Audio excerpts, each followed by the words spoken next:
Bonjour à tous. Cette capsule concerne la correction de l'exercice 1 de la série numéro 4.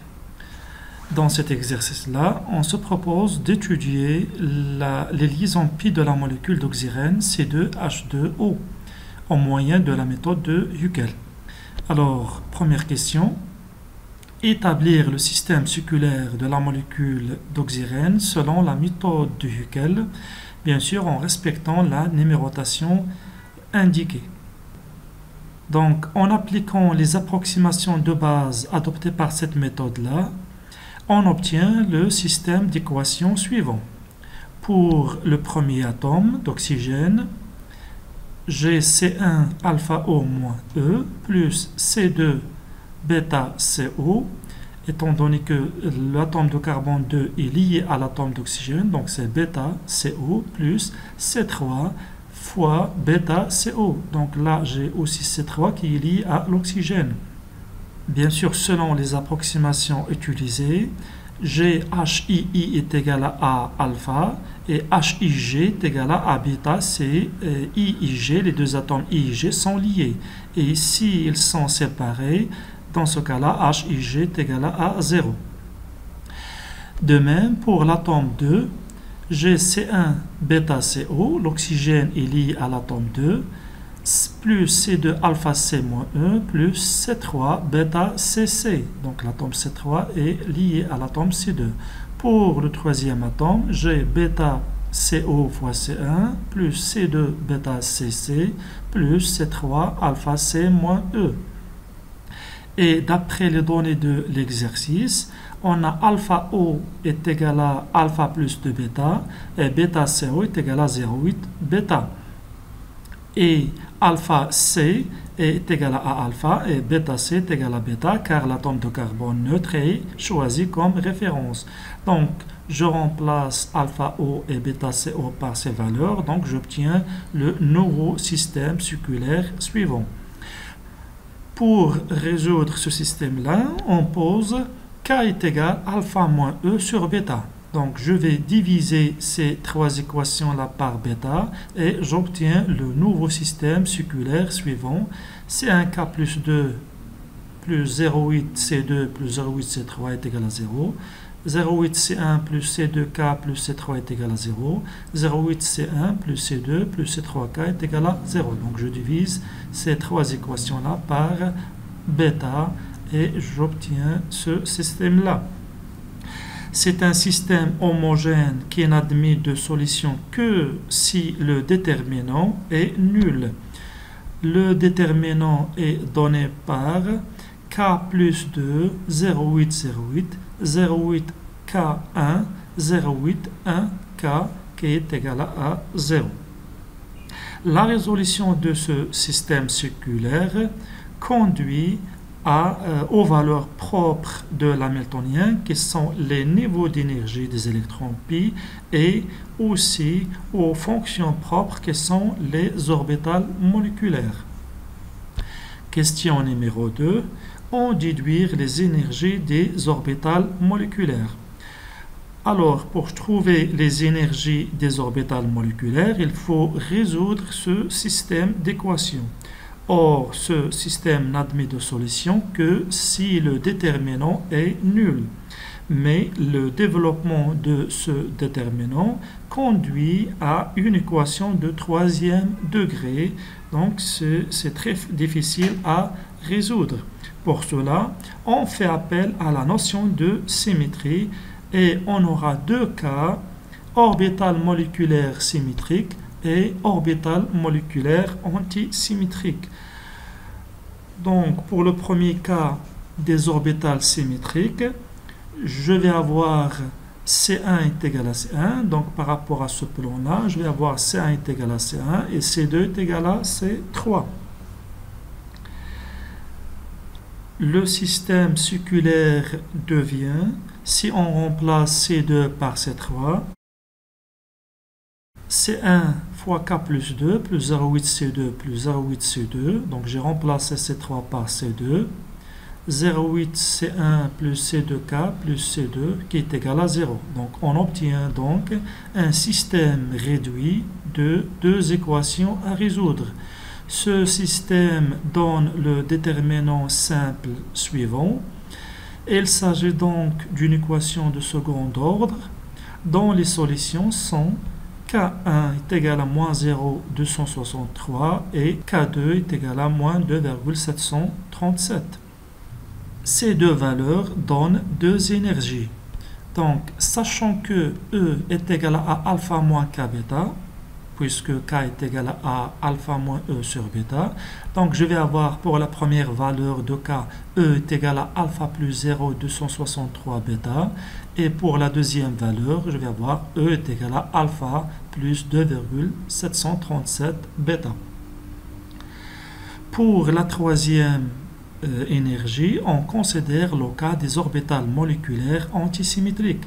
Dans ce cas-là, je vais avoir C1 est égal à moins C1, donc C1 est nul, et C2 est égal à moins C3. Si on remplace dans le système circulaire, je vais avoir l'équation C2K moins C2 qui est égal à 0, ce qui donne un K est égal à 1. Et par suite, l'énergie, dans ce cas-là, prend la valeur E moins alpha. Pour trouver l'énergie totale, il faut tout d'abord classer ces trois énergies. Pour le classement de ces trois niveaux d'énergie, les paramètres alpha et bêta sont négatifs, donc l'énergie la plus basse correspond à K est égal à moins 2,737, donc c'est E1, je vais la noter par E1, suivi de E2 qui est égal à alpha plus 0,263 bêta, et E3 qui est égal à alpha moins bêta. Dans la molécule d'oxyrène, on a 4 électrons pi qui participent à la conjugaison. Donc, à l'état fondamental, ces 4 électrons vont occuper les deux niveaux d'énergie E1 et 2. Ces deux niveaux d'énergie sont doublement occupés. Donc, l'état fondamental dans ce cas-là est dit à couche fermée. Et l'énergie totale du système est la somme des énergies des niveaux occupés. Donc je vais avoir 2 fois E1 plus 2 fois E2, ce qui donne 4 alpha plus C bêta. Question numéro 3. Établir les expressions des orbitales moléculaires. Alors, pour les orbitales moléculaires, leur expression est donnée par la somme des coefficients de développement CI multiplié par l'orbital atomique. Chaque orbital moléculaire est une combinaison linéaire des orbitales atomiques. C'est-à-dire que chaque orbital moléculaire est développé sur une base d'orbital atomique.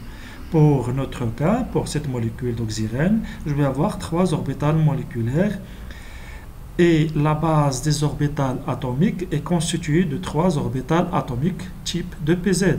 Ces orbitales moléculaires seront notées Φ1 est égal à C1 qui est 1 plus C2 qui est 2 plus C3 qui est 3. Et bien sûr, sans oublier la condition de normalisation, somme de CI au carré est égal à 1. Pour notre cas, je vais avoir C1 au carré plus C2 au carré plus C3 au carré est égal à 1 puisque la base qui I est orthogonale.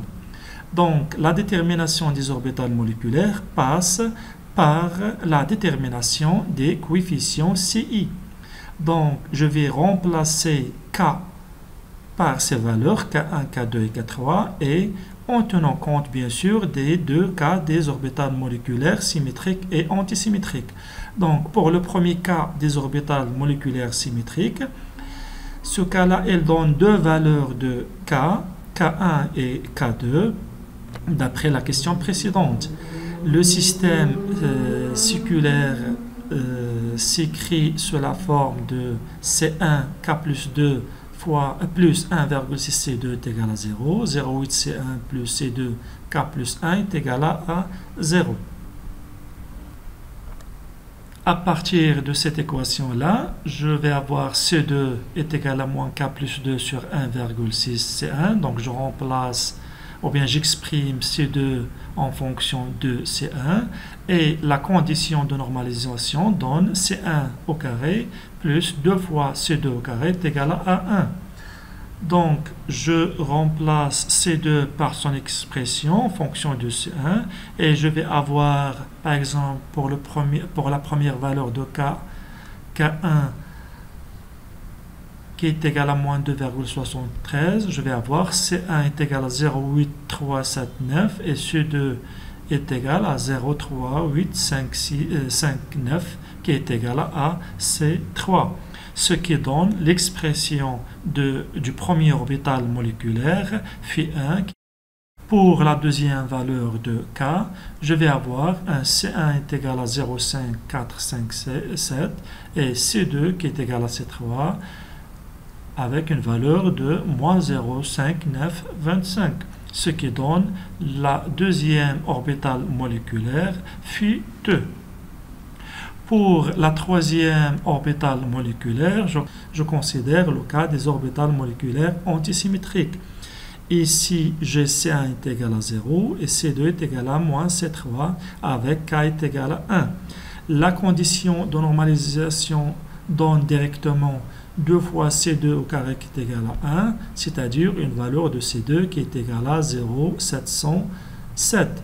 Donc, l'expression de phi3 est 0,707 Q2 moins 0,707 Q3. Question suivante, indice de charge. Pour l'état fondamental, la relation donnant l'indice de charge d'un atome est donnée par PQ est égal à la somme de NI fois CI Q au carré. NI, c'est le nombre d'occupation, c'est-à-dire le nombre d'électrons qui occupent le niveau d'énergie EI.